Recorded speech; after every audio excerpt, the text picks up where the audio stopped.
First off, you'll need a pound of chicken breasts. Cut them into bite-sized pieces and season with salt and pepper. Once that's done, heat up 2 tablespoons of vegetable oil in a large pan over medium-high heat. Add the chicken and let it cook until browned and cooked through, which should take about 6 to 8 minutes. When it's done, remove the chicken from the pan and set it aside. Next, let's move on to the sauce. In the same pan, add a cup of pineapple chunks.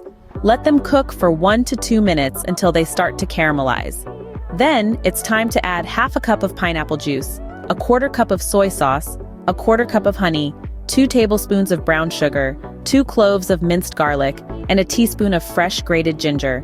Stir all these ingredients together and bring the mixture to a simmer. Now, to give our sauce that perfect sticky consistency, add a tablespoon of cornstarch that's been dissolved in 2 tablespoons of water to the pan.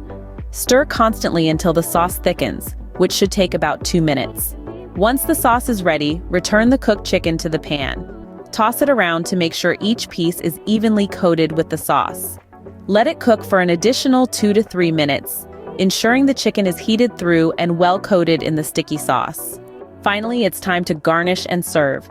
Sprinkle some sesame seeds and sliced green onions over the top if you like. Serve this delicious sticky pineapple chicken hot over cooked rice. There you have it, a homemade sticky pineapple chicken that's not just delicious, but also easy to make. If you enjoyed this recipe, please like and subscribe to help Magnolia Moon reach 1,000 subscribers. Happy cooking!